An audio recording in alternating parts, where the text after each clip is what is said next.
All right. Let's dive into this, shall we? The bins. You know those legendary Goodwill outlets, those liquidation stores? Yes. The places where you can, if you know what you're doing, unearth some pretty incredible stuff for, like, pennies on the dollar. Absolutely. I mean, you're here because you want to go beyond just the casual thrifting, right? Right. Like, you want that thrill of the hunt. Yeah. You want to know how to spot a diamond in the rough. Exactly. And maybe even turn a little profit, right, while you're at it. That's right. Yeah, we're talking about a whole different animal here. Yeah. This isn't your typical organized thrift store experience. Right. We're thinking mountains of just unsorted merchandise. Oh, yeah. In these giant bins, all priced by the pound, usually between $1 and $3 a pound. So it's like a treasure hunter's paradise. It is, but it can also be super overwhelming. Oh, I bet. If you don't know what you're doing. I remember, actually, my first time at the bins. Oh, yeah. It was like sensory overload. Yeah. So let's break this down for our listener, okay? Yeah. What's the first thing that someone should know before they step into this whirlwind of bargain hunting chaos? I think the key is just understanding the rhythm of the store. Okay. New bins are constantly being rotated onto the floor, sometimes every half hour. Wow. And this just creates like this inherent sense of urgency and competition, Right. especially amongst like the seasoned resellers that are looking to flip their finds, Yeah. online. Gotcha. Knowing the rotation schedule, though, that's like having a secret weapon. Okay. Because it lets you kind of strategize and prioritize Okay. which sections you're going to hit first when those fresh bins drop. So the timing, okay, got it. Yeah. Now let's talk about the treasure. Yes. I know you can pretty much find anything Pretty much. at the bins, but Yeah. what are some like specific things that we should be on the lookout for? Okay. And how do we know if we've like struck gold?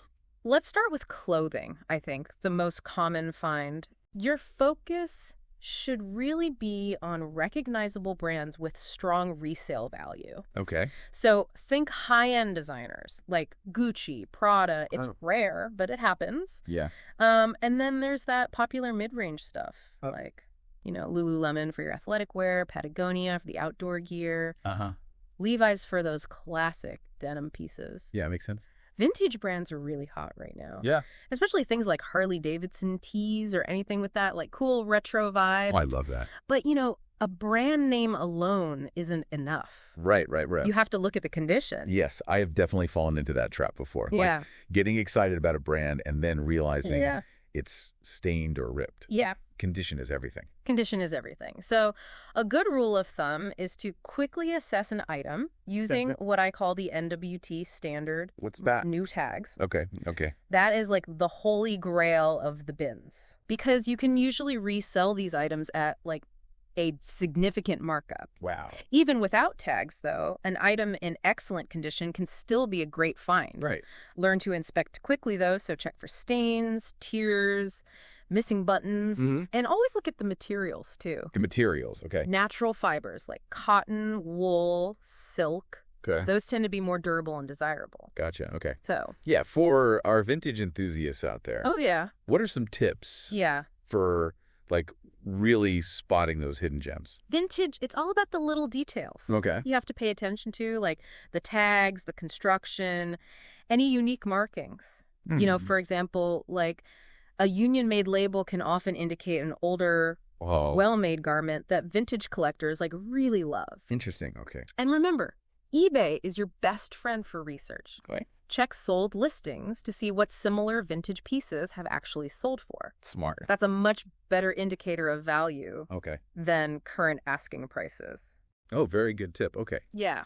So we've got the clothing covered. Mm-hmm. What about those amazing like vintage Pyrex dishes? Oh, yeah. That I see like all over Instagram. Yeah. Is that like a real treasure hunt or is it just hype? Vintage Pyrex is definitely a hot commodity. Okay.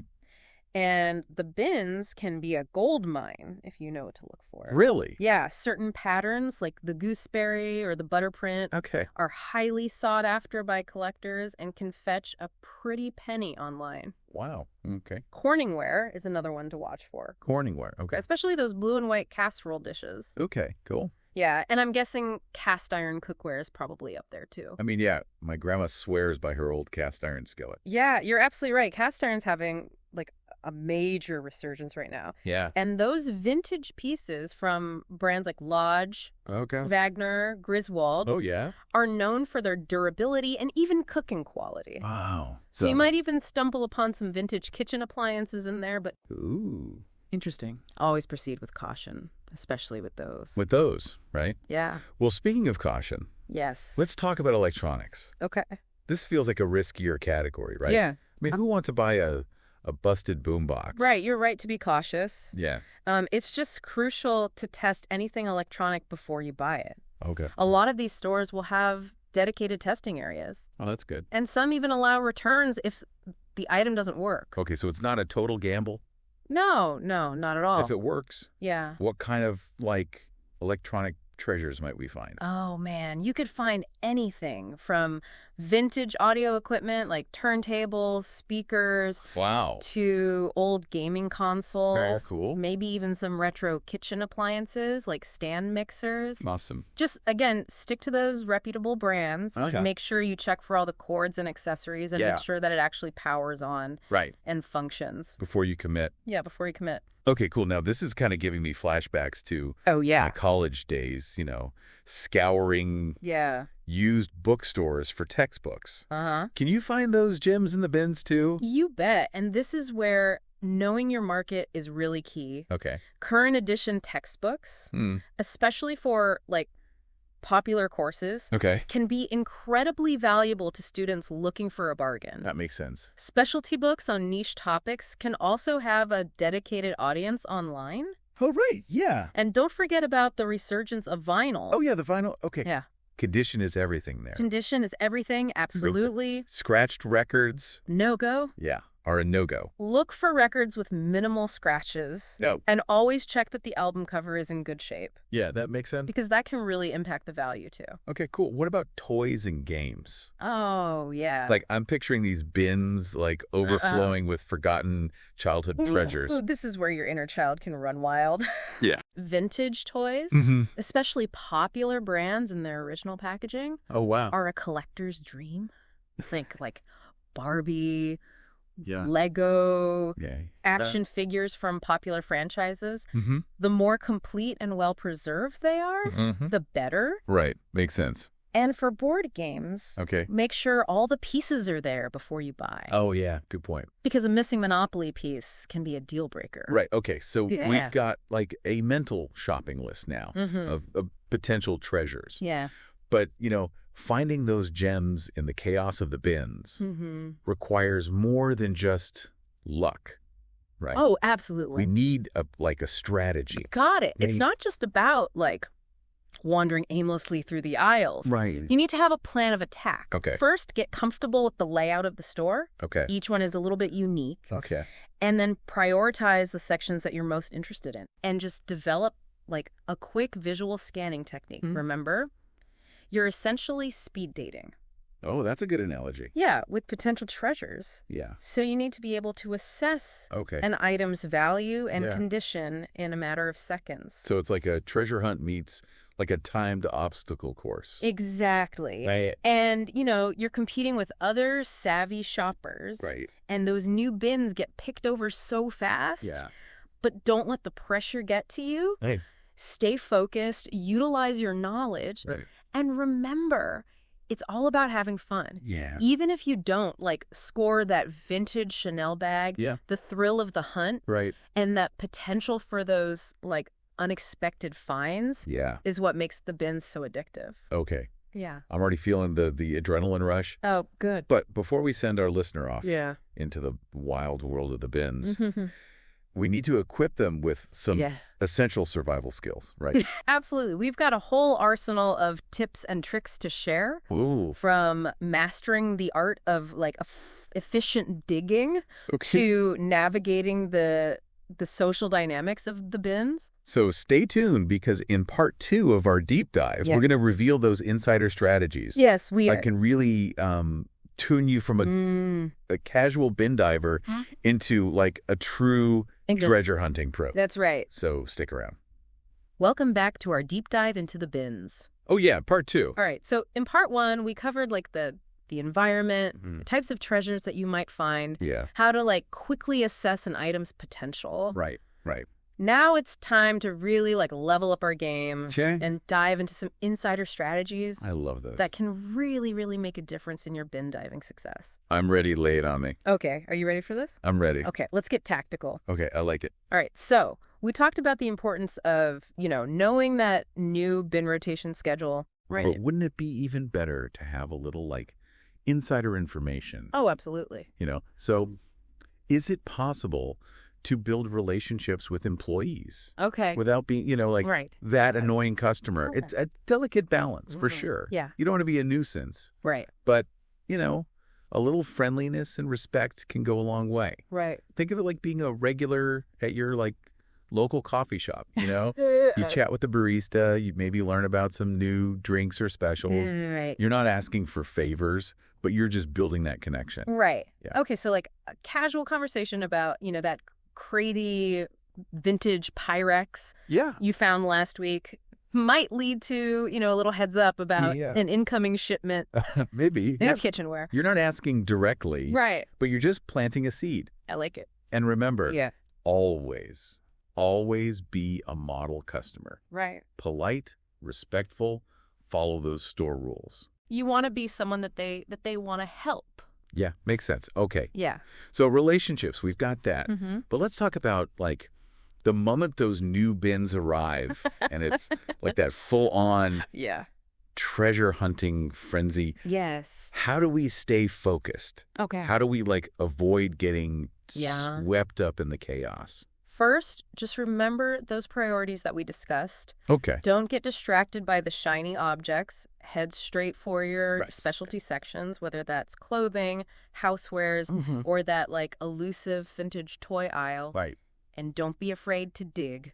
Oh, yeah. The digging. You never know That's part of the fun. what treasures might be lurking beneath the surface. Yeah, but isn't there like an etiquette to Yeah. the digging? Like I feel like there's some unwritten rules yeah. of the bins, like how Yeah. much space you can claim or Oh, yeah. like can you move someone else's pile? Yes, the unspoken rules. It's all about being mindful and respectful. Okay. Avoid like sprawling out Yeah. and like hogging an entire bin. Right. Don't rearrange someone else's carefully curated pile. Okay. Yeah, that makes sense. And if you're really interested in something that someone else has, like set aside. Mm-hmm. Just, politely ask if they're planning to buy it. Oh, okay. Yeah, communication is key. Communication Yeah. and maybe a little bit of like Yeah. Zen-like patience. Little zen. Right, because I know Right. those moments of like intense competition Uh-huh. can bring out the worst in people. Oh, absolutely, yeah. Right? What's Yeah. your approach if you encounter like those infamous bin hogs? Oh, The yes. ones who guard the bins like they're Fort Knox. Oh, man. First, safety first. Oh, if yeah. someone's behaving aggressively or Right. making you feel threatened, Yeah. walk away. Okay. Report it to an employee if necessary. But oftentimes, it's just a case of like over-enthusiasm or nerves. And just remember that we're all there for the same reason, Right. Yeah. to score awesome deals. Exactly. So I think a simple, Yeah. like, hey, have you had a chance to look through this bin? I'd love to take a peek when you're finished. Right. Can go a long way. Yeah. Yeah. Just acknowledging. Yeah, just a little acknowledgement. Yeah, that we're all in this together. Exactly. Okay. Yeah. It's amazing what like a little kindness and communication can do I know, right? in those situations. Absolutely. Now I'm kind of curious about pricing. Okay. Everything's by the pound, Yeah. but is there any room for negotiation Oh, good question. in the bins? At Goodwill outlets, the prices are usually pretty set. Okay. But some independent liquidation stores might be open to like a little haggling. Yep. Especially if you're buying like a large quantity Right. or an item has like a minor flaw or something.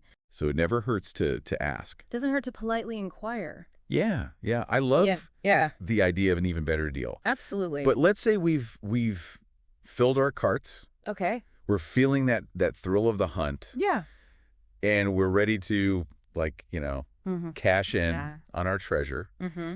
What happens after we leave the bins? That's when the real work begins. Oh, okay. We're talking about cleaning, repairing, photographing, listing, shipping. Right. It's a process. Yeah. But a rewarding one if you're in it for the long haul. That's where specialization really comes into play, right? Absolutely. Yeah. Like knowing your niche. This is where you go from like casual thrifter to like savvy reseller. Okay, I like it. You got to choose one or two categories, whether that's like vintage clothing, electronics, toys, whatever lights your fire and has like a strong resale market. Okay. Deep dive into those categories. Learn the brands, the eras, the details that separate the valuable from the ordinary. Right. So you're saying like it's better to be a master of one trade than a jack of all trades in the bins. I think so. Yeah. It's about efficiency and expertise. Okay. When you specialize, you become a pro at spotting those like hidden gems that other people might miss. Okay. You can quickly assess value. Right. Identify potential repairs. Yeah. Confidently price your items for maximum profit. Gotcha. Plus, you kind of develop this reputation as like the go-to person for those specific items. Right. So you attract buyers who are willing to pay a premium. Oh, interesting. For your knowledge and like your curated selection. Okay, I'm seeing the power of specialization. Yeah. It makes sense. It can get lonely though, you know? Oh, yeah, it can. They're in the wild world of the bins. Yeah, it can be like you versus everyone. Exactly. So are there ways to like connect with other treasure hunters? Okay. Share knowledge? Yeah. Is there like a community? Absolutely. Networking is key. Okay. There are online communities. Oh, cool. Like Facebook groups, Reddit, subreddits, dedicated to reselling, thrifting, even specific niches like vintage Pyrex or designer clothing. Wow. These are gold mines for information, tips, support. Gotcha. You can ask questions, share finds, get feedback on your like pricing strategies. Oh, that's awesome. So it's like a secret society. Yeah, kind of. Of bin divers. Yeah. Sharing all the insider knowledge and celebrating each other's successes. Absolutely. Cool. Okay, I like that. And don't underestimate the power of like those in-person connections. Oh, right. You know, so like attend your local flea markets, vintage fairs, you know, chat with vendors, learn from their experiences. Right. You might even meet your future business partner. Oh, wow. You know? That's awesome. Okay, so this is all sounding very entrepreneurial, right? Like, what about those of us who are ready to take our bin diving to the next level? Okay. Like maybe even turn it into like a full-time business. That's where things get really exciting. But scaling a bin diving operation requires like a strategic approach. Right. It's about increasing volume, streamlining your processes, maybe even building a team. So instead of filling like our own car trunks with treasure, I'm talking about like warehouses full of vintage finds. It's definitely a possibility. Yeah. But remember, start small. Okay. Scale gradually. Right. Maybe you increase your sourcing trips. I know. Rent a small storage unit. Or hire someone to help you, like cleaning and listing. Right. The key is to build a solid foundation. Okay. And not get overwhelmed by like rapid growth. Right. So it's like building any successful business. Right. Yeah. It's a combination of passion. Passion, yeah. Strategy. And a willingness to adapt and learn. Absolutely. Along the way. But before we get carried away with like these dreams of bin diving empires, let's get back to like reality. Okay. For a moment, we're dealing with pre-owned items. Yeah.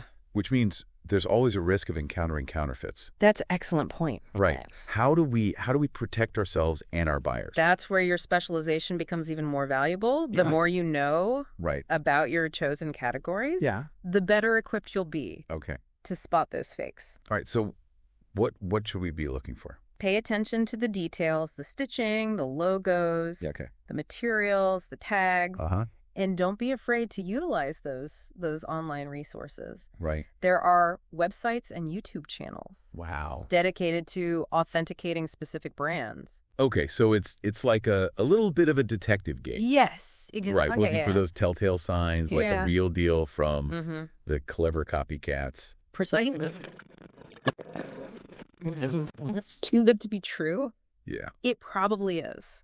Yeah, that's a good rule of thumb. Always trust your instincts. Right. Yeah. Selling counterfeit goods it's not only unethical, It's illegal. It's illegal. It's not worth risking your reputation or facing like those legal consequences. Yeah, okay. So we've covered a lot of ground here. I know, right? We've gone from newbie bin divers to savvy resellers, building relationships, specializing, visualizing, even scaling our operation. Certainly. Right. Yeah. But before we wrap up this epic journey, there's one crucial aspect that we haven't even touched on. Staying safe. Staying safe. Right. That's right. Because the bins, while a treasure hunter's paradise, can also be like a little bit of a Wild West. Right. Little dangerous. It's dangerous. Sketchy. Okay. Yeah. So we'll be sharing some essential safety tips and strategies to make sure that you have a positive and secure experience. So stay tuned, because in the final part of our deep dive, we're going to equip you with the knowledge to navigate this sometimes chaotic world of the bins. While protecting yourselves and your valuable finds. That's right. All right, welcome back to our bin diving adventure. Deep dive. We have journeyed through the chaotic landscape of Goodwill outlets and liquidation stores. Great. We've uncovered some hidden treasures. Hidden treasures. And we've strategized like seasoned resellers. Absolutely. But as with any great adventure, there's a few more challenges. Oh, yes. To conquer. Before we declare ourselves true masters of the bins. Yes. And you're talking about like those moments when the thrill of the hunt meets the reality of real life. Real life, that's right. Right. Yeah. We've touched on the counterfeits, right? Yeah. And the occasional aggressive shopper. Uh-huh. But let's dive deeper into those murky waters. All right, let's do it. Right. Yeah, I think navigating those challenges is really what separates the casual bin diver from the seasoned pro. Okay. It's about protecting yourself, your reputation, and your hard-earned finds. Hard-earned, yes. Okay, so let's start with the counterfeit conundrum. Okay. Right? It's so easy to get caught up in the excitement of finding, a designer handbag for a few dollars. Yeah. How do we avoid falling prey to those clever fakes? I think the more that you specialize, the easier it becomes to kind of spot those red flags, Okay. You'll develop this keen eye for the subtle details, the stitching, the logos, the hardware, even like the smell of the leather. Okay. It's about becoming like intimately familiar with the authentic versions of the items you're seeking. Okay, so it's like training yourself to be like a fashion detective. A fashion detective, yes. Right, looking for those tiny inconsistencies that scream like fake. A fake, yes. Right. And don't underestimate the power of like the online resources. Right. There are countless websites, YouTube channels, even social media groups dedicated to like authenticating specific brands. Okay. You can find detailed guides, comparison photos. Okay. And even like expert advice on how to like spot those telltale signs of a counterfeit. Counterfeit, wow. It's amazing how much information is out there. I know. If you know where to look. Right? Yeah. But let's say we've done our research, right? Okay. We're feeling confident. Yeah. And then we stumble upon what seems like an incredible deal. Uh-huh. Like a brand new designer jacket for $5. $5, yeah. Is there ever a time when a deal is just too good to be true? Always trust your instincts. Okay. If something feels off, it probably is. Right. Counterfeiters will often lure buyers in with those ridiculously low prices, hoping to capitalize on that too good to pass up mentality. Yeah. Right. So remember, it's better to walk away empty-handed than to invest in a fake that could, damage your reputation. And potentially even lead to legal trouble. Yeah. No, you're right. Yeah. Okay, I'm getting the message. Good. Be cautious, be informed. Be informed. And when in doubt, walk away. Walk away, yes. Okay. Yes. But let's shift gears a little bit and talk about another potential hazard in the bins. Okay. the human factor. Oh, yes. We've all heard those horror stories, right? About aggressive shoppers. Yeah. Pushing, shoving, yeah, yelling over piles of clothing. It happens. Right. It does happen. So how do we stay safe and avoid those negative encounters? First, just remember that your safety is paramount. Okay. The bins can be a competitive environment. Right. But it's not worth putting yourself at risk for a bargain. Yeah, for a bargain, you're right. So if someone's behaving aggressively or making you feel uncomfortable, just disengage. Walk away, find another bin, or even leave the store if necessary. You're right. It's like that old saying. Yeah. You can't reason with unreasonable people. That's right, yeah. Sometimes the best strategy is just to remove yourself from the situation. Absolutely. Right. Yeah. And if you witness someone being harassed or threatened, like don't hesitate to intervene or alert, a staff member. Exactly. We're all part of a community. Yeah. And it's important to look out for each other. Look out for each other, absolutely. So I love that, creating this culture. Yeah. That, like a bin diver's code of conduct. Like a bin diver's code of conduct. Yeah. I love it. Be kind, be aware. Be kind, be aware. And don't be afraid to speak up. Yeah. If you see something wrong. Perfect. Okay. So before we wrap up our deep dive, let's talk about some general safety tips for navigating this sometimes chaotic world of the bins. This is crucial, right? Because remember, we're essentially treasure hunting in like a warehouse environment. Right. Yes. It's physically demanding. Yeah. And there are potential hazards lurking around every corner.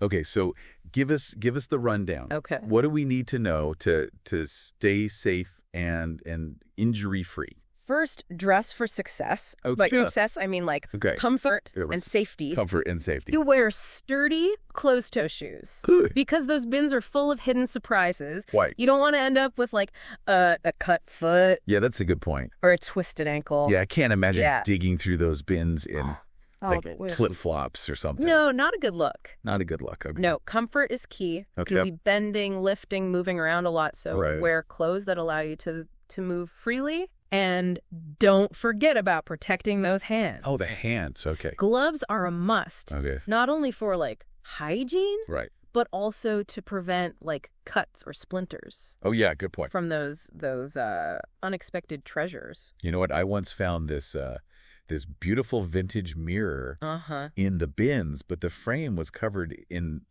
chipped paint. Oh no. I learned my lesson about gloves that day. We've all been there. Yeah.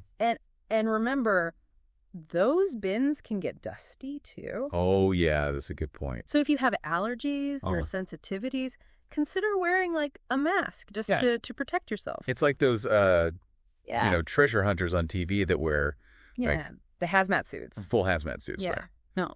Maybe not that extreme. Not that extreme. But the concept's there. Similar, right. Protect yourself. Protect yourself. Yeah, it's all about being prepared. Right. And protecting yourself. Okay. And speaking of protection. Yeah. Always be aware of your surroundings. Okay, good point. Know where the exits are. Right. Try to avoid going alone, especially at night. Right. Or in unfamiliar locations. Yeah. And if something feels off or you just sense danger, trust your instincts. Right. And remove yourself from the situation. It's like we're training for right? The bin diving Olympics or something. With bin diving Olympics, yes. We've got our strategies, our knowledge, our gear, now our safety protocols. Yes.